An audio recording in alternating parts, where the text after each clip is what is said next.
a professional space to bring your vision to life? Dominion Television Studios offers state-of-the-art facilities perfect for your next broadcast, commercial, corporate video, or live event.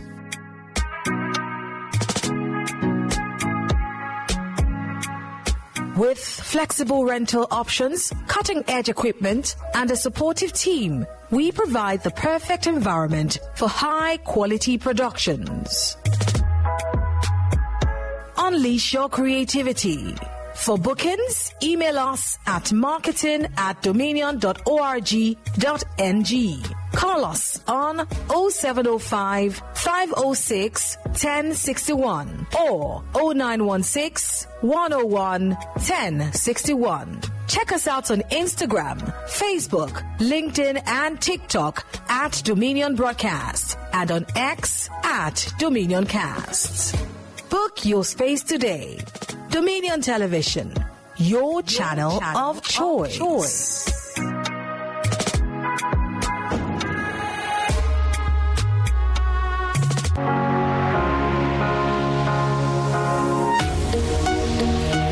Live from the heart of the action. Welcome to the nerve center of Next Level Broadcasting. Top of the morning to you right here on Dominion Television.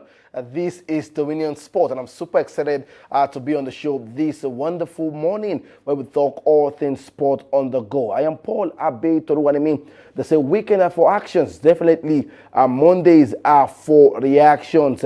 Gabon, the Leopards defeated the Super Eagles of Nigeria to book a place at the Intercontinental phase right there for a World Cup place next year. The Super Eagles have been eliminated from the World Cup ticket race. Also, we'll be looking at the major stories making the round in the world of sport from the local front, the MPFL match day result to talk about, and also the game for today between Barao and Rangers International.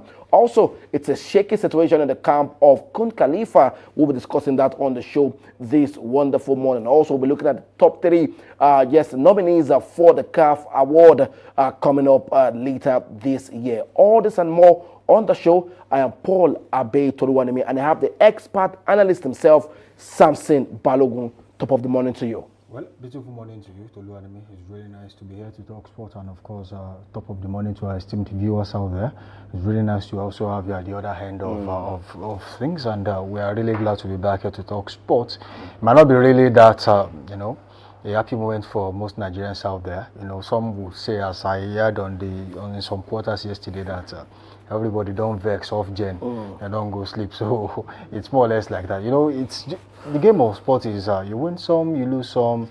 Most likely you draw some, but the most important thing is to draw the positives from what happened, so that you don't find yourself in the same situation next time. So the Super Eagles are down and out, but they have come to contend with, and I think that is enough for now. Come on, some people I've been one to follow the Super Eagles and Nigerian football, from a very young age, and it actually gave a certain feeling to me yesterday night, sleepless, honestly speaking, and I felt so disappointed to see that we are out of the ticket race for the World Cup next year in Canada, USA, and Mexico. We'll be talking about that on the show because tactically it looked like something was missing in that game, and I'm sure you'll be excited to know that Samson Balogun will be able to break that down for us bit by bit on the show this wonderful morning. Let's look at the results in the fixtures in the MPFL over the weekend. Fantastic game, for some teams. There you have it on the screen. Bendel Insurance against Kano Pillars. Now at this point in time, it looks like No Pillars is holding this team. The game ended 3-2 in favor of Kennedy Boboye side. It looks like he needed that victory for his side. Also, look at Niger Tornadoes picking up a victory against Katsina United. Eyimba getting defeated away from on their home turf against Wiki Torista. Bayelsa United picked up a victory against Abia Warriors. Ikorodu City named the babies of the league and now looking like intending champions against Plateau United game in the 2-1. El Kanemi Warriors defeated Kwara United 2-0. We have Rivers United picking up all 3 points against Warri Wolves 2-1. Kun Khalifat played out a 1-1 draw against Nasarawa United. I'm sure you know that the game between Shooting Stars and Remo Stars was postponed, and Barao are going to welcome Rangers International today right there in Sani Abacha Stadium. Samson Balogun, let's talk about the big game. You are one that says that, you know, if you look at the table this season, is you know, you win one today, you drop points, you go up, you're on top, you draw again, you know, you lose, and that has been the case this season in the NPFL. Let's start off from the game on Saturday between Bendel Insurance and Kano Pillars. Well, if you look at that game, I really feel sorry for Kano Pillars, because they had the chance, they had the opportunity to get maximum 3 points. Unfortunately, what happened in the last 45 minutes of the game, I think even the coach cannot explain, because it was really a tough moment for them. Rabiu Ali being on the score sheet, getting a penalty there. They were in front. They thought they were actually going to get you know, all 3 points, but unfortunately things turned quickly, and then they found themselves losing that game 3-2. And this is more or less like a redemption for the new coach at Bendel Insurance, who's been, you know, given the responsibility and the task to turn things around in that team, Kennedy Boboye. And unfortunately, in the last few games, he hasn't really gotten it right. But this might just be the turning point, a form of redemption the team needs. You get 3 points, you are really bullish about your chances of winning the next game. Maybe you travel away from home, get a result, maybe a draw, and then that actually boosts your morale to get at least in the next maybe 10 games, get at least 20 points from 30 possible points. That gives you a leverage on the league table. But unfortunately, the Nigerian league doesn't work that way. You win today, you draw tomorrow, you lose the next day.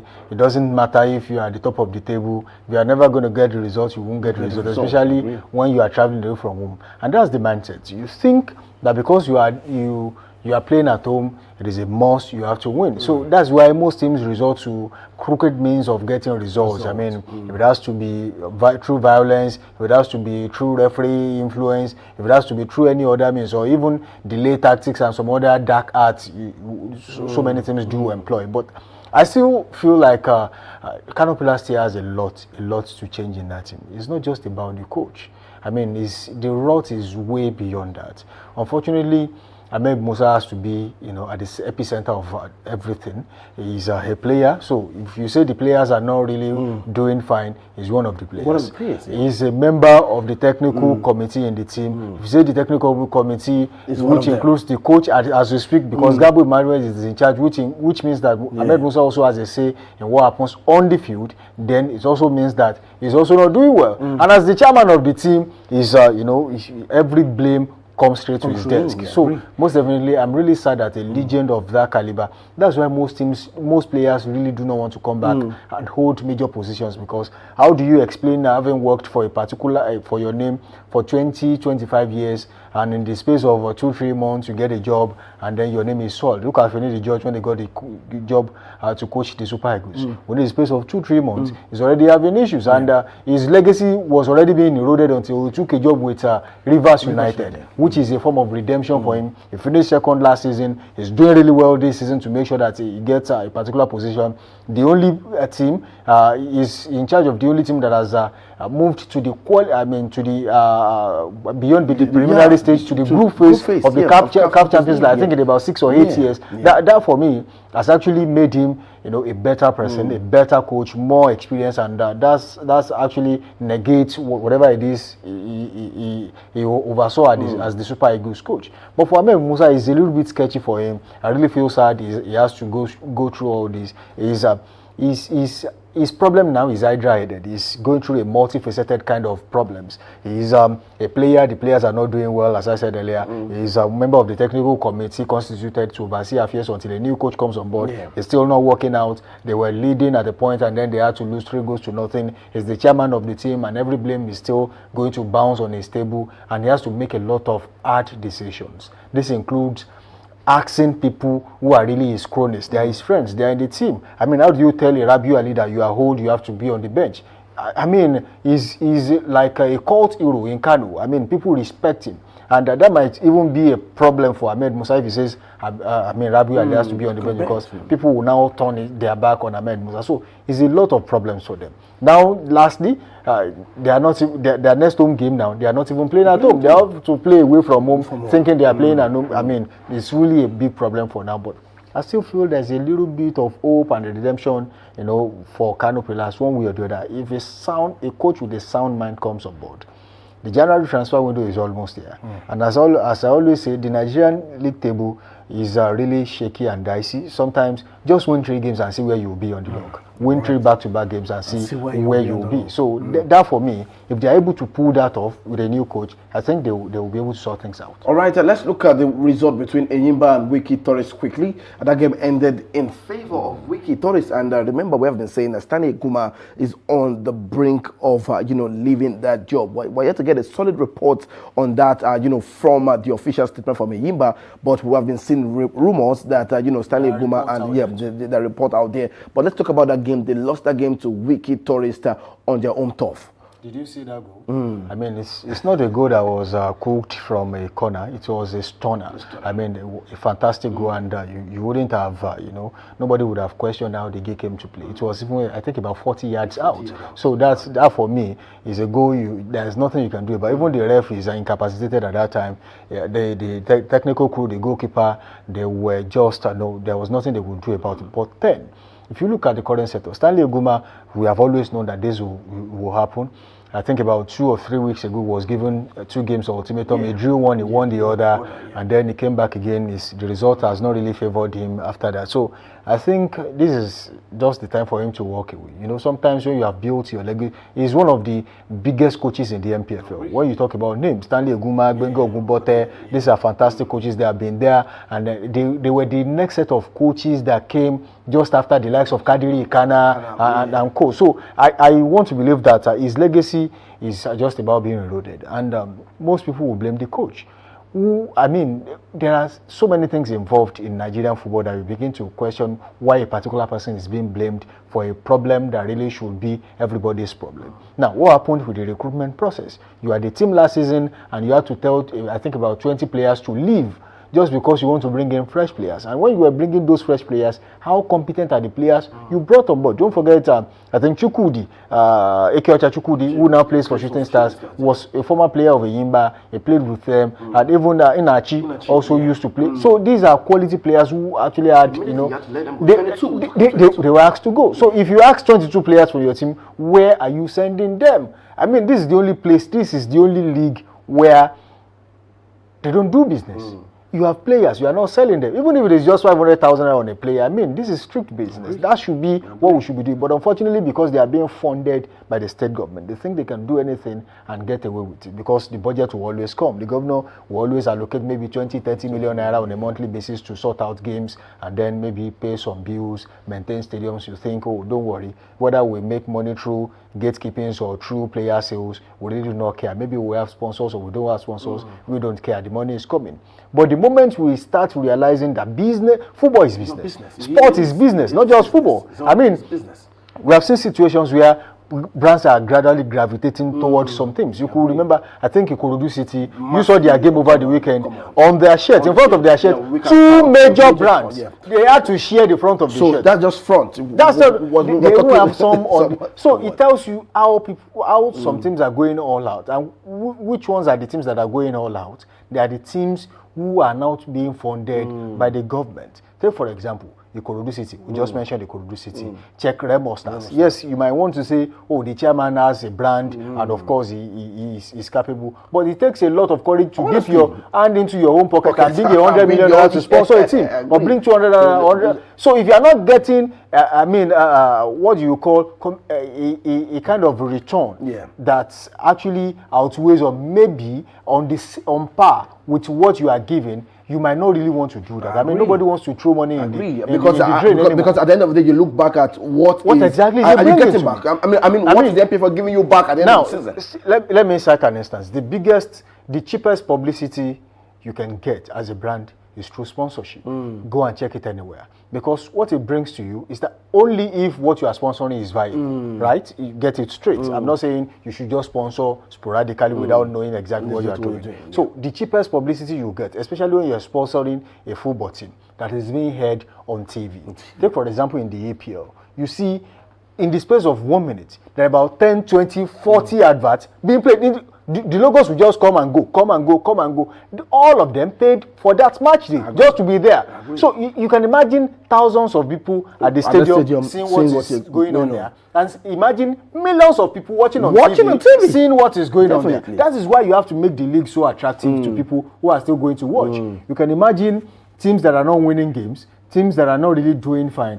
What exactly do you expect the fans to come and see at the stadium? So you invest in quality players. Yes. That is one. So you invest in branding because you deliberately put yourself out there. If you are not doing it correctly, you are still going to waste money. I agree. So when it comes to doing branding, deliberate branding for business purposes, some of the things you have to consider is this is not family business. That is one. Two, this is not friendship. Because friendship and business, they don't go hand in hand. Because eventually, that friendship will eventually end. I agree. So you have to understand all of that. And in that situation, you don't compensate people with positions. So if you are not bringing the right set of people to handle the things you want them to handle, you eventually go back to what we are seeing now that we used to see anyway. But we have about 6-7 teams in the NPFL right now that understand what that means. So it's really a dicey situation, and for Enyimba, they have attained a level that should be really consistent. Oh, I agree. Come on. They have gotten to that stage. How do you tell that a former CAF Champions League winner is having this kind of problem? How do you explain that you don't even have a solid structure? Imagine when I've seen situations where when a certain media officer leaves a particular team, all the social media handles goes with him. So you now start from scratch. They will start building again. I mean, who does that? So there should be a structure. If you are leaving, you leave everything behind. In fact, there should be a deal you sign that you are leaving everything behind. So it's not about you. It's about the club. The interest of the club must come first. And you don't bring people who are just there for the money.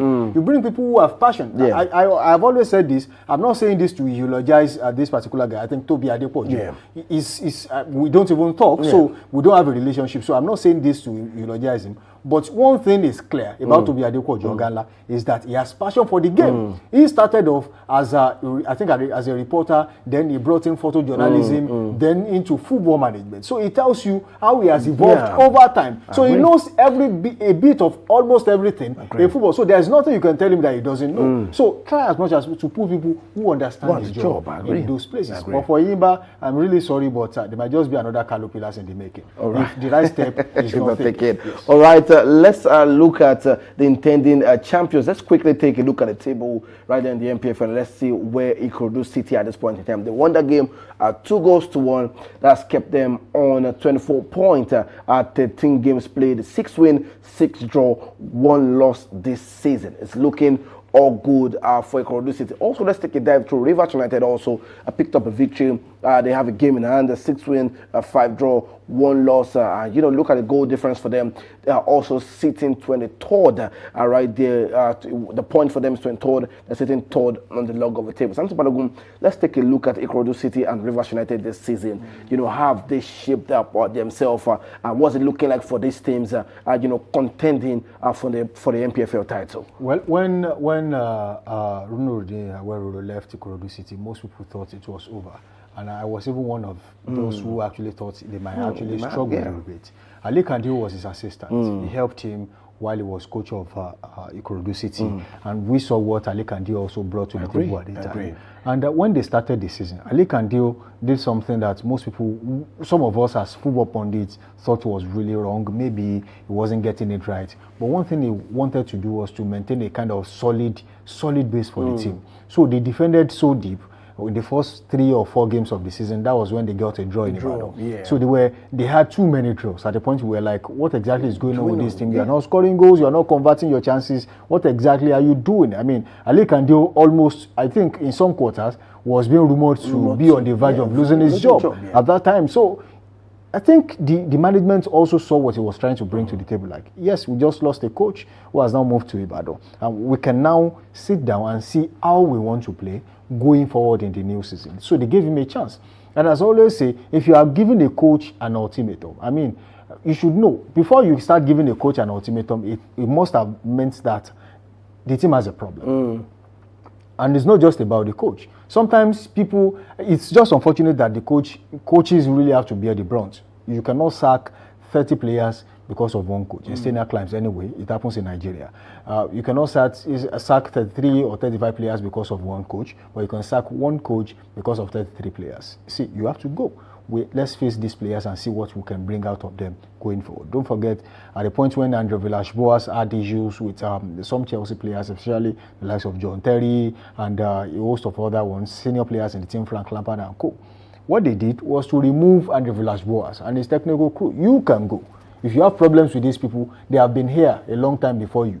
And this does not mean that we are over and done with them. We will bring a new coach, and that was Roberto Di Matteo, who was able to turn things around. And the Champions League that we all thought they had crashed out because they lost to Napoli in the first leg, I think 3-1. And they were able to turn that around in the next leg, and they qualified for the next phase until they moved on and on to win the competition. I think that was 2012. So they were able to pull that off. So when you look at the trajectory of what we are seeing with Ikorodu City, they have turned the table around.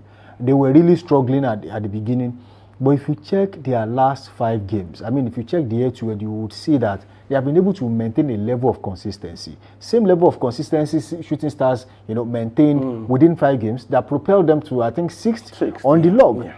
Now look at Shooting Stars in the last 3 games. Where are they? Yeah, they are 14th on the log. They are 1 point behind Katsina United. Yeah. And if you see, they have 1 game in hand. Yes, if they win that takes them to 19 points. And most likely, maybe between 6th and 7th, they might just be somewhere around there, or even 8th, depending on the goal difference. Yeah. But it's really dicey for any team to say, this is where we are, and we can really maintain this in the NPFL. Because the moment you start traveling, look at Wiki Tourist. Shooting Stars have to travel based on statistics and precedents. Shooting Stars should normally have an edge over Wiki Tourist. And their last 5 games, I think Shooting Stars won 3, they drew 1, and Wiki also won 1. Yeah. So it was always like in favor of Shooting Stars going into that game. But when they got there, what happened? They lost. And that propelled Wiki Tourist. Now Wiki Tourist to go home and defeat Eyimba. Yeah. So look at where Wiki Tourist is now. They are 7th on the log. They are probably on the same point Shooting Stars would have been if they won against Remo Stars over the weekend, which was eventually postponed. But one thing is clear.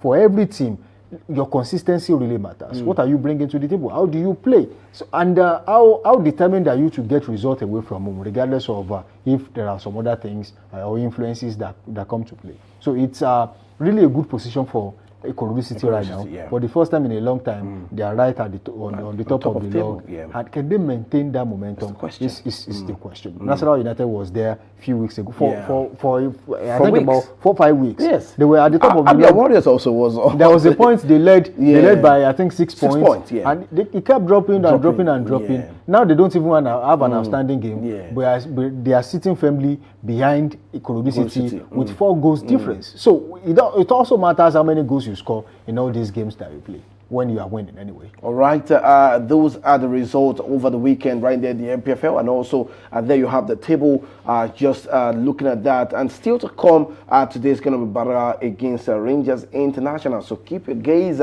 right there in the NPFL. A beautiful game to look forward to at the Sani Abacha Stadium right there by 4 p.m. and definitely we'll be bringing you the result and actions of that game tomorrow on the show. Let's take a dive straight into the camp of Kun Khalifa. We heard that the club statement, disbandment of management and coaching staff. This is to formally notify the public, stakeholders and players and supporters that on this day, the 16th of November 2025, the management team and coaching staff of Kun Khalifa FC have officially disbanded. The decision follows a thorough review of the club structure, performance, and long-term strategic direction. This disbandment is part of the broader restructuring process aimed over repositioning the club for better efficiency, stronger performance, and overall growth. The club acknowledges and appreciates the contribution, dedication, and service rendered by the outgoing management and coaching personnel throughout their tenure. Further updates regarding the new administrative and technical structure will be communicated in due course. That's the president saying that and signed. Come on, Samson Balogun. Is it too early to have this decision? So funny how we have been getting the report of, earlier in the season, we got that Kun Khalifa wanted to, they needed sponsorship for the club, that they're not generating money. That went down the radar. We got the report also that very soon it's not looking too clear for where Kun Khalifa at this point in time. But there you have it. Technical crew, the coaching staff, all disbanded at this point in time. What's next for Kun Khalifa? I think, they probably know why they are doing this, and I don't think all that happened was contained in the press release by the club. I think there is more to that than what we currently see. But then, when you have a football club, I'm not really a fan of a football club owned by an individual. You see, sometimes some rash decisions can be made based on feelings. But if it's a consortium, you go to the drawing table and you all make decisions together. So your interests might not necessarily lie in the same direction. So you get to discuss and ruminate over what you're about to make. If you can still salvage the situation before you actually wield the big axe. But it's been done at Kun Khalifa. I don't think they have performed poorly this season. Maybe they rated themselves too high than where they are meant to be. And is that bad for a club? Is that bad to rate yourself too high? You see, when you are setting the bar, you set it, at a pace where you can catch up, right? You have to put it in a situation where you can catch up. Where they put themselves, I don't know if the chairman thinks he will be at the top of the table at this time when you have teams like Yimba who are still struggling. Maybe that was the idea. Kano Pillars rock to bottom, Shooting Stars with all the name and the grit. They are 16th on the log, and you expect to be at the top of the table. Make me understand in plain terms the quality of players you have in your team that is better than that of Shooting Stars or that is better than that of Rivers United. But something that is currently playing CAF Champions League. I don't understand. Come on, something they say big dreams will definitely give you big success. So maybe that was the idea they had in mind. You see, when you dream big, I'm not against dreaming big. I dream big too. When I dream big, I match it with action. Right? So how many quality players do you have in that team? Okay, let's check that Kun Khalifa team. How many of their players in their starting 11 will walk into the Shooting Stars starting 11 and be a starter? No, just judge by yourself. I don't think so. I don't think there are too many of them. Maybe 2 or 3 or thereabout. But then that's what we have. You have a team that is just a team you brought from the NNL and you had to recruit a few players to join them. But then the quality, you see, when you promote, the most important thing for a newly promoted team, I'm not saying wonders don't happen. We have seen teams who promoted and maintained a level of consistency. Through the quality of recruitment, and then they did so well. Nottingham Forest did it in England. But one thing they did before they actually had such a blistering performance was that they were able to maintain their status in the league. First thing to do. That's what I was trying to say.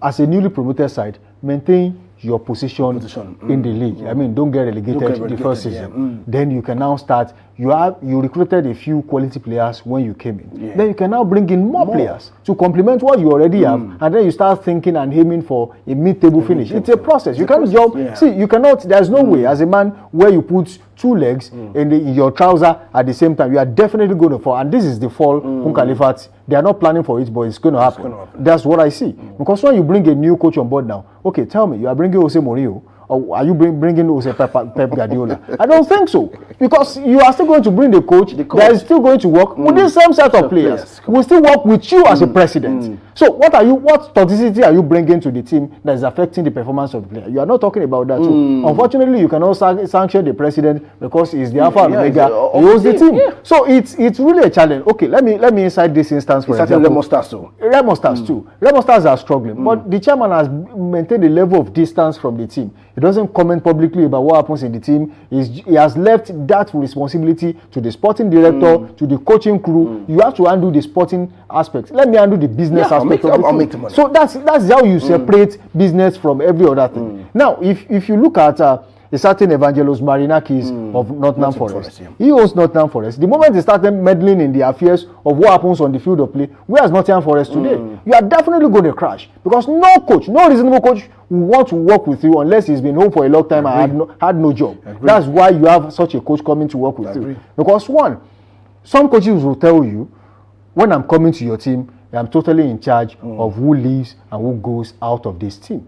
Are you agreeing or not? So if you are not agreeing, I'm not coming. I've seen coaches who have done that. Antonio Conte did it with Chelsea. He's currently doing it with Napoli. He was able to force Victor Osimhen out of that team because he says, I don't want Victor Osimhen. Give me Romelu Lukaku or any other striker. That's the idea. So if I'm coming to your team, I'm the alpha omega of signings. I'm the alpha omega of sales too. So these things do happen when you are signing a contract. So if you are now going to a club as a coach, where they tell you you have no business with which player will sign or which player will sell, then you have a problem. It's definitely going to happen. Unfortunately, this happens in our league, in the Nigerian Premier League. Coaches don't even know anything sometimes. And then when you ask them questions, that is why, see, the technicality of that surrounds the job of being a coach is way beyond, I had to play two midfielders and I put an attacker out front. No, it's beyond that.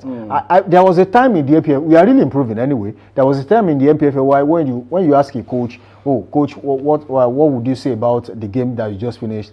We thank God that He gave us victory today, and God has always been merciful to us. I mean, for crying out loud. I mean, in the millennium, sometimes I'm a firm believer, right? But I still feel like it's really absurd to listen to you say such things. I mean, there must be some level of technicality you even with your words. I told the players to do this and do that, and then we got this. That's what they were expecting from you. I'm not ruling out the place of God in everything we do. Well, God is always with everything. It depends on. I mean, are you telling me that when Super Eagles wanted to play DR Congo, that DR Congo don't worship God? They also worship God. No matter how hard you play, God will not come down and play football for you. You have to you put in the effort, you put in the quality players, and then the tactical input of the coach must also show. So this is not magic. That they are having this issue is not magic. What quality of player do you have in your team? And then what quality of coach do you have? What's his qualification? And what license does he have to be a coach? These are the questions you should ask in the first place. But because we always love to cut corners, we want people who work with us and they will not ask questions. They are zombies, apocalypse. So we just push them out and there and they do things. The moment you now start having issues, you pin the blame on the coach and not you making the wrong decisions in the first place. All right.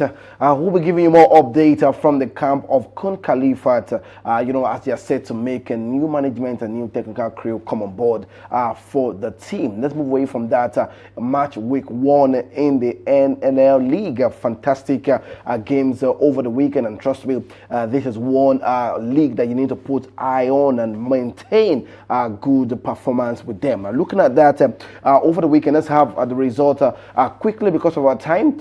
Fantastic one. We'll be discussing about the NNL tomorrow on the show because we still have so much story to talk about. Let's look at the result over the weekend right there in the NNL. Fantastic result. There you have it on the screen. Honestly speaking, I was wondering, Crown FC actually picked up a victory for them, and we wanted them to just them. There is 3 points, all 3 goals right there. Let's look at the table quickly because of our time. But tomorrow, definitely we'll be talking about the result and also what the table looks like in the NNL. There you have Crown FC, you have Beyond Limit, and Samson Balogun. They have said it's just one team to qualify, from each group. And you look at Group A, the Conference A. You look at Crown FC, Beyond Limit, Abia Comet, EDL, Interlagos, Gateway, Sunshine City, Smart City, Dakada, and Atlant. You're looking at top teams right there in the conference, and also for Conference B, Gospel Akpabio, Sporting Lagos, Aqua United, AKT picked up all 3 points their first game. A fantastic one to see them do that. Abakaliki FC, Rovers, Stobos FC, Osu United, Solution FC, and First Bank. We'll be going on a break shortly. When we are back, it's time to talk about the Super Eagles of Nigeria, and also we'll be looking at one beautiful lady who scored a brace right there over the weekend in a club game. Stay connected.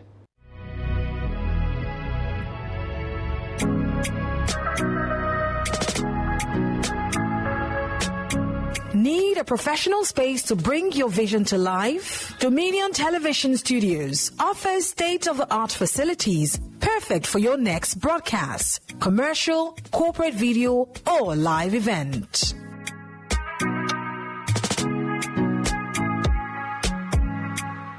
With flexible rental options, cutting-edge equipment, and a supportive team, we provide the perfect environment for high-quality productions. Unleash your creativity. For bookings, email us at marketing@dominion.org.ng. Call us on 0705 506 1061 or 0916 101 1061. Check us out on Instagram, Facebook, LinkedIn, and TikTok at Dominion Broadcast and on X at Dominion Casts. Book your space today. Dominion Television, your channel of choice.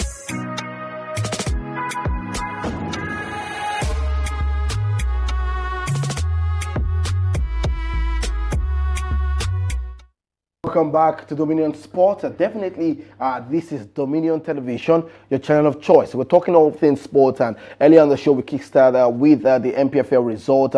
Looking at the table, also we went to the camp of Konkali. Look at how things are with the club. Right about time to discuss Aberdeen Suliat, where she netted brace and assist in ABB from get 8-0 rout of Yun Kadin. There we have it, beautiful picture, beautiful goal.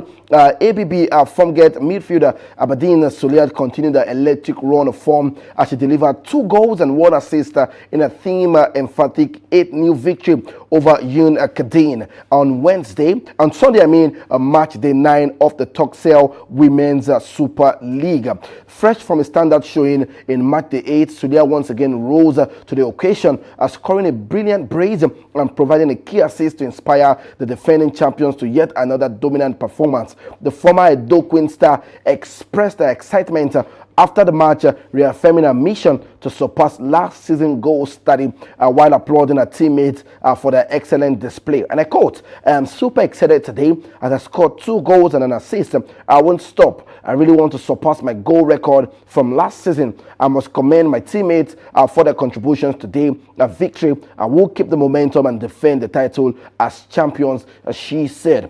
With confidence on eye and her influence growing each week, Aberdeen Suliat remains fully focused on delivering even more goals as the season unfolds. She emphasized that the title race is wide open, but ABB from get objective is unchanged to retain the crown. Samson Balogun, there you have it. It's good to see our women to still doing something fantastic in the league, and we would love to have them even represent be on the big stage, just like we have the likes of Deborah Abiodun, Gift Monday. Would like to see Aberdeen Suliat represent the Super Falcons at the global stage. Well, I think she's one of the most potent Nigerian players out there.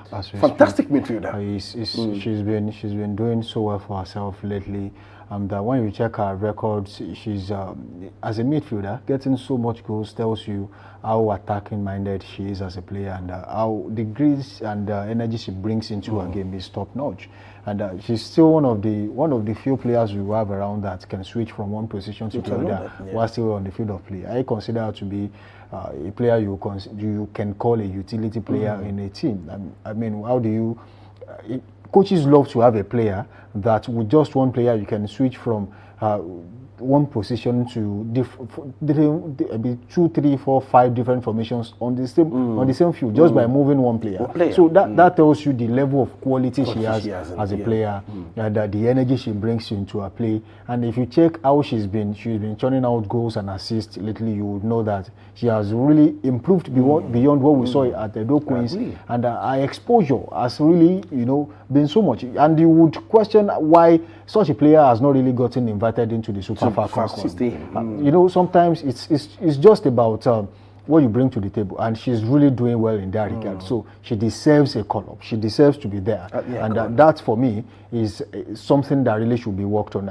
If the coach is looking at, watching at this time, all about speaking on with monitoring the players. You see, that is why I say our scouting network in Nigeria is a little bit poor. I mean, if a foreign team could spot her at Edo Queens and then take her abroad, how much more of a Nigerian team that has not been able to spot this kind of talent out there? So we should have a network of scouts that really does the job of looking at players at their different various clubs and say, it's not about the name anymore. It's about what you bring to the table per time when you are invited. I was talking about Ademola Lookman lately. He's been a shadow of himself, but yet the coach decided to put him on the field of play. It's not about the name. It's about what you bring to the table. Why not Chidera Ejuke instead of Ademola Lookman when you realize the fact that he's not really up to par, he's not doing well. So for a player like Abidin Suliyat, I think there should be a monitoring team that's already taking note of what she's doing now. And as soon as possible, she deserves a call-up into the Nigerian national team. All right. We wish her more success, and definitely we'll be giving you more updates about Abidin Suliyat right here on the show. Definitely would also be having a few interviews with her on the show as time goes on. Let's move away from that. Let's talk about the Super Eagles of Nigeria. Samson Balogun, come on, it's not. Come on, what's actually just filling me at this point in time, because I sat that we both were talking online while the game was going on, and we were wondering what exactly is wrong with the Super Eagles of Nigeria. The Democratic Republic of Congo defeated Nigeria 4-3 on penalty shootout after a 1-1 draw in the CAF World Cup qualifiers on the 16th of November 2025 in Rabat, Morocco, advancing to the Intercontinental Playoffs. Nigeria Victor Osimhen scored that one, and Frank Oyeka got the goal, and also Meshak equalized late, forcing extra time and penalties by missed by Sami Ajayi, and others proved decisive. The victory gave DR Congo the first World Cup opportunity since 1974, while Nigeria misses the 26th tournament for the second straight time, promoting criticism of coaching and calls for reforms in Nigerian football. Samson Balogun, there you have it. What went wrong in that game for the Super Eagles of Nigeria? Well, I think a lot was wrong with the team, and I really think that as much as you would want to praise Coach Eric Sekou Shells for what he's done so far, turning around the team, making it look like a proper team right now, you would also want to pin a little bit of blame on him for making the wrong decisions at the right time. I mean, why did I say that? You had the opportunity. You were more or less like, if there was anything like that, the Super Eagles of Nigeria was the seeded team in that encounter, and unfortunately they could not take their chances, even though they did not create too many. At all, they didn't. You see, it started off with the coach tampering with the starting 11. I was telling someone the moment I saw Shemilogo Ajayi in the starting 11, I told him, look, there is nothing Shemilogo Ajayi was coming to do in this starting 11. I mean, Benjamin Frederick should have maintained a level, the momentum he built in centre half with Calvin Bassey. They were really stable against Gabon. It was really. There was no worry. I mean, it wasn't. Why the panic? Because there was no long balls against Gabon. Nobody was playing long balls from the back, so they kept their cool. I mean, Fredericks would not actually play long balls, and if you see Calvin Bassey play long balls in the game against Gabon, he knew who he was giving the ball to. About 4 or 5 times in that game, Shemilogo Ajayi was just blasting the ball to different directions, and then when you check the opposing end, there was actually no one there he was giving the ball to. He was just kicking the ball. I mean, this is not OGO that they used to play while they were still, in primary school. This was a game that Nigeria needed every bit of what they could get from it, and unfortunately, they just blasted it off like that. And then the coach realized, Benjamin Fredericks for the first time was struggling at right back. The first thing to do is to make a defensive change. I mean, somewhere there was a Fisayo Dele Bashiru that was a constant menace on the right flank against Gabon. What was he doing on the bench? Was he injured? No explanation. You mean the Bright Osai? Bright Osai Samuel, was a constant menace on the right. He was defensively was solid and was being assisted by Benjamin Fredericks defensively. And on the attacking front, he was doing excellently well. He was always another extra man in attack and sometimes in midfield too, because he was playing as an inverted midfielder and sometimes as a wing back too. So that was what I was expecting in that game. Maintain the same starting level. I mean, is there anything too wrong about that? Come on. All you have to do is to tell them in the first 10 minutes, maintain your momentum, keep the ball. Let's see. You got the goal. Let's see what exactly they are bringing to the table. At the moment they did, they scored a goal. Yeah. And what took them back to their shells is something I am still yet to unravel. I mean, I still don't understand. I'm trying to decode or decipher what happened to them. I still don't know. And the problem I have with them is when you started the game with just 2 midfielders against Gabon, we had possession. We were controlling the game. They were chasing the ball. Gabonese were chasing, Batters of Gabon were chasing the ball around. But when we had 3 midfielders, we were struggling.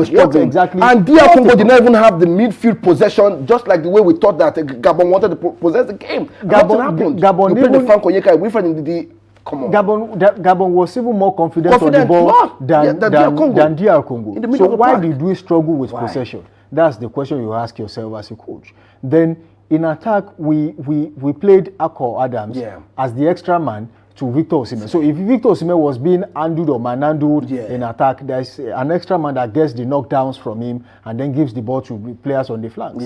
Yes, it worked fine against Gabon and we got all the necessary goals, even though we wasted too many chances in the first and second half. But in the knockout, in the extra time, we were able to penetrate and then get 3 goals from there. That for me should be what they build on in the game against DR Congo. But unfortunately, I think they don't learn. And when they learned the hard way. It's quite unfortunate. In the last game against Gabon, Samuel Chukwueze and Ademola Lookman, they were just nowhere to be found. Honestly. And then in the second half, you realize that and brought in Chidera Ejuke and to replace him, and then I think Moses Simon on the other flank. And that was when we started penetrating and creating clear-cut chances in that game. That for me should be a lesson, which he still did not learn from that. He kept these players that created majority of the chances we had. I mean, majority of the chances that led to goal against Gabon. Kept them on the bench again. Why not play them? If you cannot play the two, Samuel Chukwueze for me was playing more as an inverted midfielder. Yeah, he was coming back to the midfield to do the job the 3 midfielders could not do. So it's a problem. So if you had Chidera Ejuke on the field and you have an Ademola Lookman, there was no occupier in the first game, and even in the second half, he was nowhere to be found. And Chidera Ejuke came on board and then had some magic, even scored the goal. Why not put Chidera on the field of play and put Ademola Lookman on the bench? So his flash of brilliance that you were looking for that made you keep him on the bench can always work out if he comes in as a substitute. So I don't understand what the coach was trying to do. Maybe it was he got bad advice from the rest of the coaching crew. Maybe he was stubborn and made the wrong decisions in himself. I think he will be licking his wounds right now. But as far as I am concerned, you can't really blame him as a coach. He did way better than every other coach that had been at the helms of affairs in the qualifying series. And it's just unfortunate that back to back for the second time, back to back, Nigeria will not be qualifying for the World Cup, and that for me is really painful. It's really painful because if you look at the whole trajectory since 1994, we have qualified 6 times for the World Cup, and we have missed out. I think we missed out on Germany 2006 too. We did not qualify, and we thought, maybe we're going to turn things, and it's really a lot to handle right now. Just 6 World Cups. I mean, that's a poor performance from the Super Eagles. All right, guys, quick one. Before we go, Samson Balogun, you look at some of the Super Eagles' age by the time Nigeria could feature at the World Cup in 2030. Victor Osimhen is going to be 31. It will be 34. Wilfred Ndidi, 33. Basi, 30. Ajayi, 36. Lookman, 32. Chukwueze, 31. Frank Onyeka, 32. Moses Simon, 34. Ejuke, 32. And Onwa Bali, 33. So it looks like the span of these players are not going to even represent the Super Eagles of Nigeria at the 2030 World Cup if we had to make it again. Well, take it or leave it. After the AFCON, most of these players will be phased out of the national team, and a new set of players will have to come on board.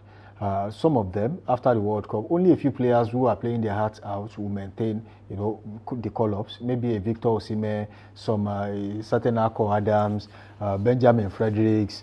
But, there are some players that a long time ago, if not for, you see, sometimes when we play federal character with everything, it really affects how we see things. Oh, you want a Yoruba player to always be in the team. You want an Hausa player to always be in the team, whether they are good or bad. You want an Igbo player or player from the South to always. So you are playing federal character. You are playing politics with the game of football. I mean, that's really sad. And you ask yourself a question: what exactly is Zaidu Sanusi bringing to that team that Bruno Yamachi could not do? That he has to be in the starting level. There was a time he wanted to square the ball and then he just balloned the ball. I kept looking for the ball for hours. Exactly. What is he doing? Come on. But then he just has to be in the team. That's the whole setup. That's how things are done in Nigeria. A certain player from a particular region has to be in the team. But hey, if care is not taken, we'll just be just another sleeping giant. Giants that really cannot show anything for it.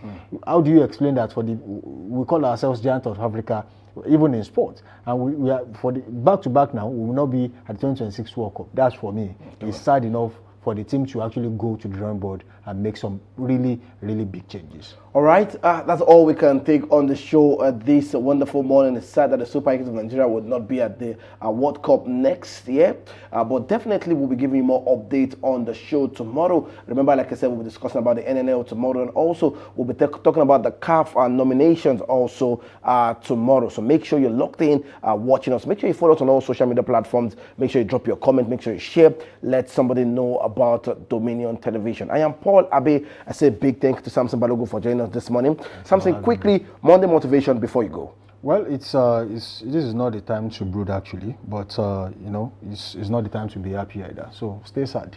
It's always good to be like that. All right, that's all we can take on the show. We're gonna see you again tomorrow. Stay blessed with technical trying to produce. I say big thank you to you. See you again tomorrow. Have a wonderful day. Bye for now.